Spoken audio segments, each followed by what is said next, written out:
Bismillahirrahmanirrahim. Assalamualaikum warahmatullahi wabarakatuh. Waalaikumsalam warahmatullahi wabarakatuh. Innal hamdalillah nahmaduhu wa nasta'inuhu wa nastaghfiruh. Allahumma shalli wa sallim ala sayyidina Muhammadin wa ala ali sayyidina Muhammad. Amma ba'du. Sahabat MJPJ TV yang dimuliakan Allah Subhanahu wa taala. Alhamdulillah kembali kita jumpa di dialog Ramadan kali ini.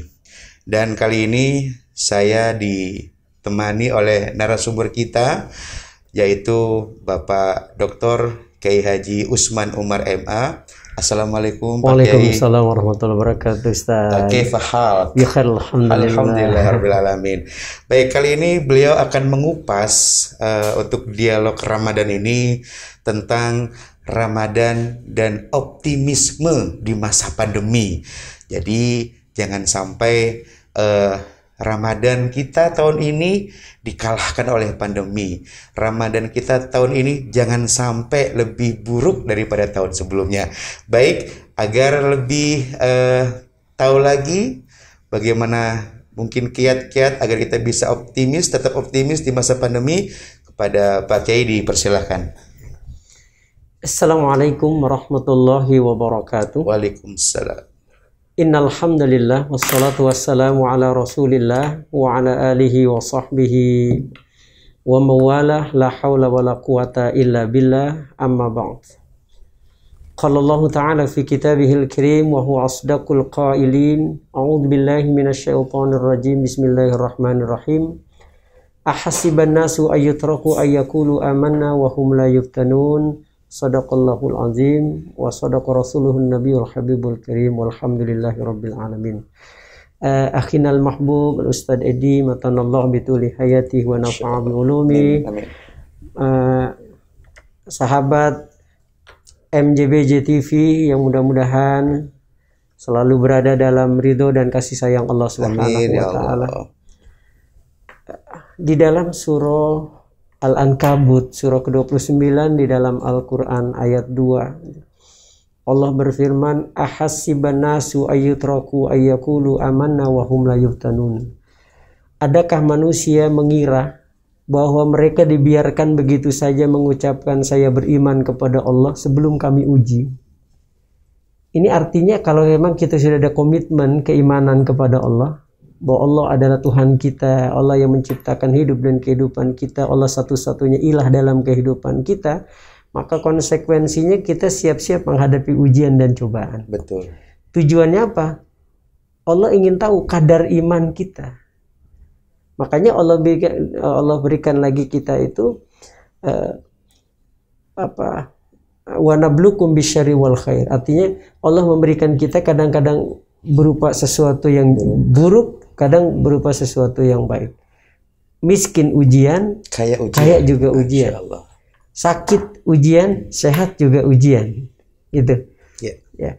Nah, sebagai seorang yang beriman kita kepada Allah, maka jadikan itu sebagai wasilah kita untuk bisa mendapatkan kemuliaan di sisi Allah.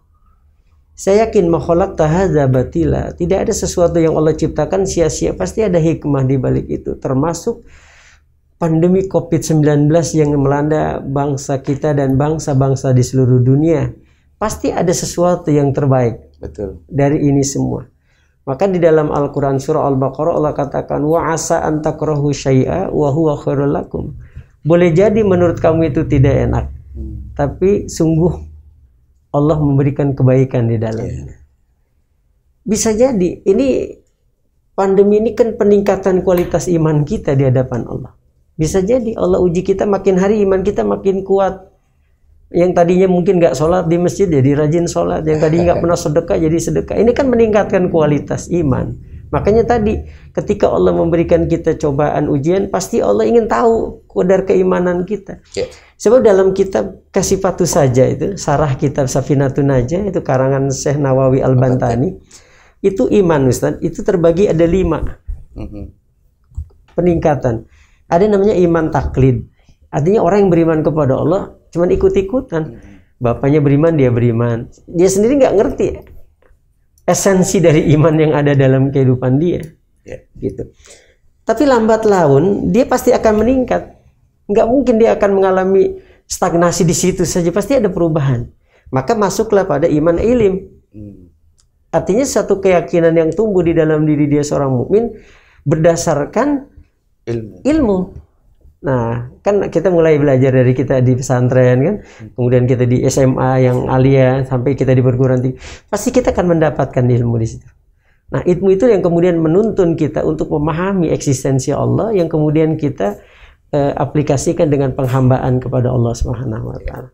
Nah, diuji lagi kita, belum cukup nih Ustaz. Diuji lagi dengan iman dengan ujian lalu lulus, naik lagi kita iman berikutnya. Ada yang namanya iman iyan. Iman iyan itu anta'budallah ka'annaka tara fa illam takun tara fa innahu yaraka. Artinya ketika ada sebuah kesadaran di mana kita merasa hidup kita diawasi oleh Allah. Gitu. Maka kemudian lahirlah kehati-hatian dalam menjalani hidup. Maka kenapa orang banyak berbuat maksiat, berbuat dosa? Karena tadi kurang adanya keyakinan bahwa dirinya diawasi oleh Allah.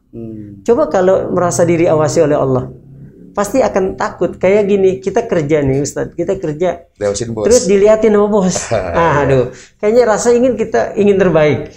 Takut kita melakukan sesuatu. Ya, begitulah iman iyan. Jadi kita merasakan kita diawasi oleh Allah sehingga melahirkanlah kehati-hatian dan kalau perlu istilahnya mudharabah. Ya, gitu. Maka kalau menurut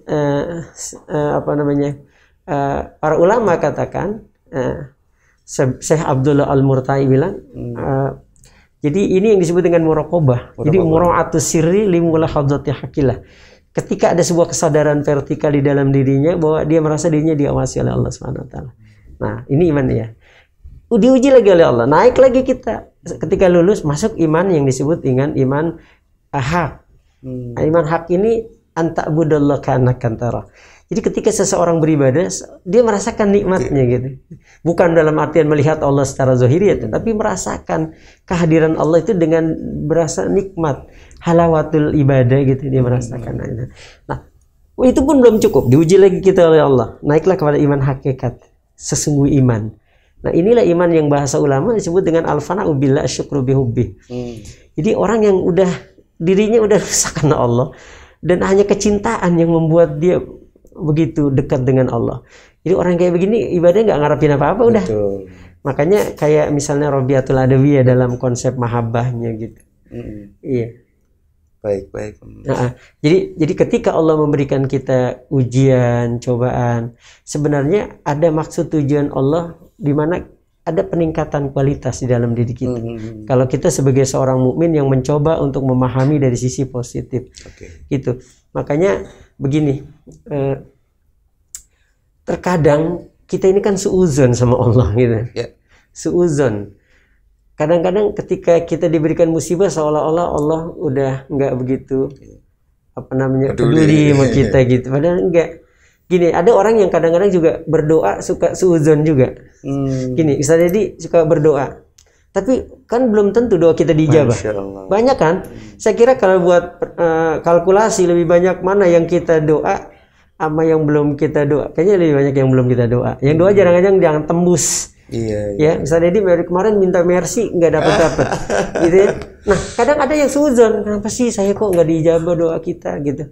Nah, padahal kalau kita husnuzon sama Allah, bahwa dibalik ketidak diijabah doa kita ada maksud tujuan Allah baik. Nah, ini yang kita harus mampu menyikapi ini. Gini, saya Ibnu Athaillah, saya kebetulan ngajar kitab itu Al-Hikam itu. Itu saya Ibnu Athaillah bilang, loh kalau seandainya Allah buka tabir gitu, kenapa doa kita selama ini nggak diijabah? Semua pasti bersyukur atas tidak diijabah doa itu. Karena contoh gini, kita punya anak laki, terus dia bilang, "Pah, aku minta pisau dong." Nah, itu anak 5 tahun minta pisau. Sebagai bapak yang baik, antum kasih atau enggak tuh pisau? Enggak lah. Enggak. Ya. Asli sesuatu. Betul. Begitulah Allah dengan kita. Kalau misalnya Allah ijabah Ustadz Edi doa minta sih, dia nggak bakal datang ke masjid. Dia pasti mainnya di mall dan sebagainya. Itu maksudnya. Jadi kata Ibnu Athaillah, kalau seandainya Allah buka rahasia tabir, kenapa doa kita nggak diijabah? Semua kita pasti ya Allah terima kasih ya Allah. Begitulah seorang Muslim menyikapi persoalan-persoalan yang datang dalam kehidupan kita. Gitu. Apalagi di musim pandemi sekarang ini, yang kita sekarang ini akan menghadapi bulan Ramadan. Sedang dalam bulan Ramadan. Optimisme itu penting. Betul. Ya, yang tadi saya katakan, ma khalaqta hadza batila, nggak ada sesuatu yang Allah ciptakan yang nggak ada sia-sia. Pasti ada hikmah di balik itu. Maka kita berusaha jadikan pandemi COVID-19 ini buat kita umat Islam. Motivasi justru ya. Iya, harus menjadi sesuatu yang buat kita ada nilai di situ. Lebih bertakarub kepada Allah. Lebih bertakarub kepada Allah. Kan gitu kata Allah dalam hadis qudsi, "Idza ahabballahu 'abdan ibtala'ah liyasma' tadarruah." Salah satu bukti kecintaan Allah kepada hambanya, diujinya terus dia. Betul. Bukti kecintaan. Iya, kecintaan. Nah, untuk apa? Liyasma' tadarruah. Supaya Allah ngedenger ratapannya dia. Gitu. Makanya dalam kajian-kajian tasawuf gitu, itu orang-orang sufi, para makom wali-wali Allah itu mereka tiap hari kepengen diuji. Iya. Sebab apa? Sebab lahirnya fitrah religius di dalam diri manusia ketika dia diuji. Baca dalam surah Yunus misalnya. Mereka kata Allah berlayar di lautan, mereka gembira dengan sepoi-sepoi angin, tapi kemudian terjadi badai. Dalam keadaan panik, bingung, merasa diri mereka terancam, baru mereka bilang da'awallaha mukhlishina lahuddin. Artinya dalam kondisi kepepet, bingung, di situ kesadaran vertikal muncul. Makanya kenapa kalau kita paham, kita kepengen diuji supaya kita dekat sama Allah. Nah, maka pandemi yang melanda bangsa kita dan seluruh dunia, jadikan ini sebagai ajang pendekatan kita dengan Allah Subhanahu wa Ta'ala. Gitu, Ustaz. Baik, luar biasa penjelasannya, sangat dalam ya, sampai ke ranah-ranah tasawuf itu. Baik, Soimin dan Soimat, sahabat MJBJ TV. Jadi kesimpulannya tentang optimis Ramadan dan optimisme di bulan Ramadan di masa pandemi adalah bahwa sesungguhnya pandemi COVID adalah ujian dari Allah. Jangan jadikan ini sebagai sesuatu yang membuat kita pesimis, tapi jadikan pandemi sebagai sesuatu yang membuat kita optimis karena Allah cinta kepada kita, karena itu ada pandemi. Nah, maka semoga kita semua bisa mengambil hikmah di balik pandemi ini. Kita bisa tetap maksimal dalam menjalankan ibadah puasa Ramadan tahun ini walau di tengah pandemi. Baik, terima kasih Pak Ustadz, sahabat MJBJ TV. Semoga ada manfaatnya. Billahi taufiq wal hidayah. Wassalamualaikum warahmatullahi wabarakatuh. Waalaikumsalam warahmatullahi wabarakatuh.